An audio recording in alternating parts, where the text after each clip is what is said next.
Have you ever looked in the mirror and wondered, is this really all I am? Have you ever felt like no matter how hard you try, you'll never be enough in the eyes of the people who matter most?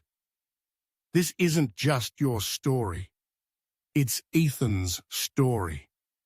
A young man raised in the shadow of his brother. Quiet, anxious, overlooked. He wasn't stupid. He wasn't lazy. But no one ever gave him the chance to prove otherwise. Until one day, he made a mistake so big it nearly destroyed his family's business and his own will to live. What happened next wasn't a miracle. It wasn't magic. It was something much more powerful. Stay with us, because this might be the story that changes the way you see yourself forever. Ethan was the kind of person most people barely noticed. He walked with his shoulders slightly hunched, eyes on the ground, as if the world above didn't quite belong to him. He spoke softly, when he spoke at all, and usually only when someone asked him a direct question.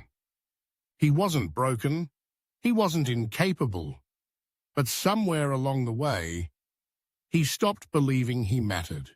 His younger brother Jake was everything Ethan wasn't. Confident, charismatic, quick with a joke, and quicker with decisions. People gravitated to Jake. They barely acknowledged Ethan. At home, things weren't much better.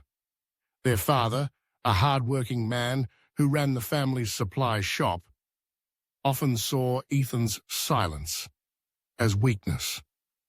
"When are you going to grow up?" he'd bark. "Speak up. Do something useful." Each word, meant to push Ethan forward, only pushed him deeper into himself. His mother tried to soften the blows, but her voice was faint.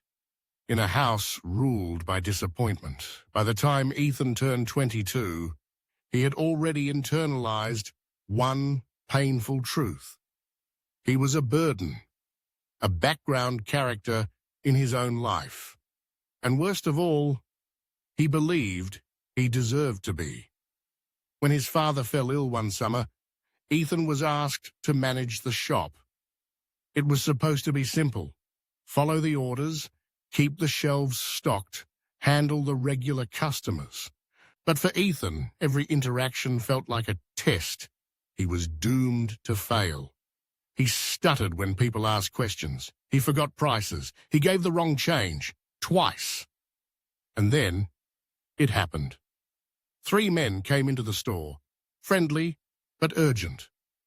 "We're here to pick up the shipment," one said. "Your father told us it was ready." Ethan hesitated. Something felt off, but fear silenced his gut. He let them take everything. When his father returned and saw the empty storeroom, he didn't speak at first. Then, the explosion. "You're useless. I should have let Jake run the shop. Get out, now! You've ruined everything." Ethan didn't argue. He didn't cry. He just walked away. And for the first time in his life, he truly believed there was no coming back. That night, Ethan wandered aimlessly, the streets blurred beneath his feet. He didn't feel cold, or tired, or scared. He just felt done. Eventually, he found himself standing on the edge of an old iron bridge, staring down at the river below. The water moved quietly, almost peacefully. It looked like rest. No more pressure, no more shame, no more being the disappointment. He took one shaky breath and stepped forward. Then, a voice cut through the silence. "Stop." Ethan turned. An old man stood a few feet away, eyes sharp, voice steady. "Don't waste a life just because someone convinced you it wasn't worth living." Ethan laughed bitterly. "You don't understand. I'm nothing. I've always been nothing." But the old man didn't flinch. "No one's born nothing," he said. "Sometimes we're just never shown how to become something." The old man's name was Thomas. He lived alone in a cottage near the river, surrounded by books and silence. He invited Ethan in, not with pity, but purpose.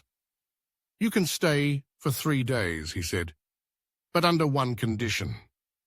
"What's that?" "You complete 3 tasks, no matter how hard. No quitting, no excuses." Ethan hesitated. "What's the point?" Thomas leaned forward, eyes unwavering. "If you finish them, I'll tell you the one thing that can change your life forever." For the first time in days, something flickered inside Ethan. Not hope exactly, maybe curiosity, and he agreed. The next morning, Thomas handed him a small notebook. "Today," he said, "you'll go out and talk to 10 strangers. Ask them, what keeps you going when life gets hard? Write down everything they say." Ethan's stomach twisted. Strangers? Talk to them? But Thomas didn't repeat himself. He just said, "You'll learn more than you think." And so, heart pounding, Ethan stepped outside, uncertain, awkward, but moving, finally, forward. The first few people ignored him. One woman waved him off. Another just stared blankly. But the 5th person, a man in a tattered jacket, stopped. "What keeps me going?" he said. "My daughter. Even if I fail, I still want her to see me try." Ethan nodded, writing it down. By the end of the day, he had 10 answers. Some talked about faith. Some talked about family. One old woman simply said, "Hope is a habit. I choose it, even on the bad days." Ethan didn't say much, but he listened. And something shifted. For the first time in his life, strangers looked him in the eye. Not with judgment, but connection. He returned that night to Thomas, notebook full, mind fuller. "You did well," the old man said. "You see, people aren't scary. They're just human, just like you." Ethan almost smiled. Almost. Day 2. Thomas took Ethan to a community center filled with children. "Your task," he said, "is to teach these kids something. Anything. It doesn't have to be perfect. It just has to be true." Ethan panicked. "I'm not smart. I don't know enough." Thomas shrugged. "They don't know that. Just tell them something real." So Ethan stood before the kids, hands trembling. He picked up a glass of water and said, "This looks simple, but it keeps us alive. Without water, we get weak. Without enough of it, we fade." He talked about the time he fainted in school from dehydration, how embarrassed he felt, how he never forgot to drink water again. The kids listened. One raised her hand and asked, "Did it hurt when you fell?" They laughed. So did Ethan. Later, a little boy came up and said, "I'm going to tell my dad to drink more water now." That night, Ethan realized something profound. You don't have to be an expert to make a difference. You just have to care. The 3rd task was the hardest. "You need to return to your father," Thomas said. "Not to argue, not to defend, just to apologize and tell him what you've learned." Ethan froze. "I can't. He won't listen." Thomas didn't flinch. "Then you're not ready for the truth." "Not yet." Ethan stayed awake most of the night. By dawn, he made the walk home. His father was in the shop, stacking boxes. Ethan stepped inside, chest tight. "Dad," he said quietly, "I'm sorry.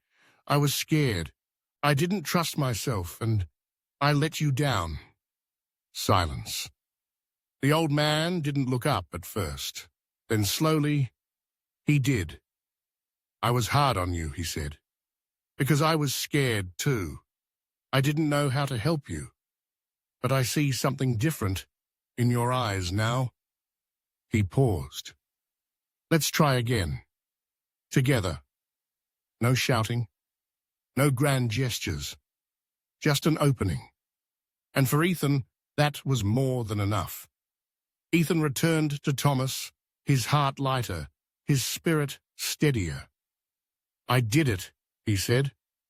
"Now, tell me, what's the secret?" Thomas smiled. "You already know it." Ethan frowned.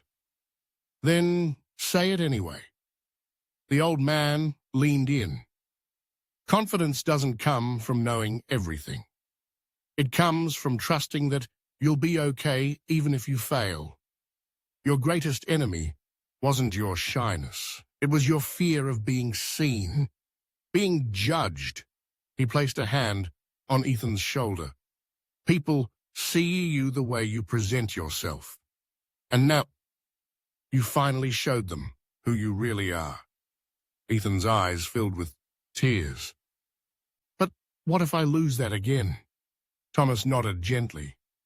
"Then you find it again, over and over.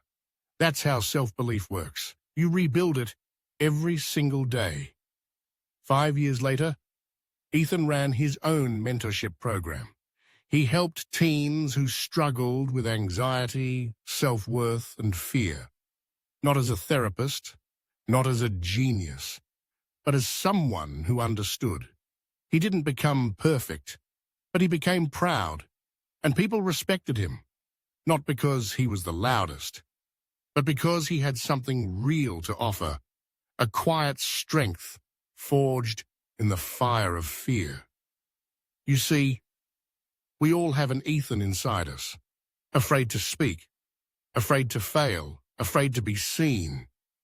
But if you take even one small step, just like Ethan did, you might discover a version of yourself you never knew was waiting. Confidence isn't a gift. It's a decision, made daily, chosen in moments, grown through effort. So ask yourself, what would happen if you stopped hiding? If this story moved you, share it, because someone in your world may be standing on their own bridge, waiting for a voice to say, "Don't give up. You're not done yet."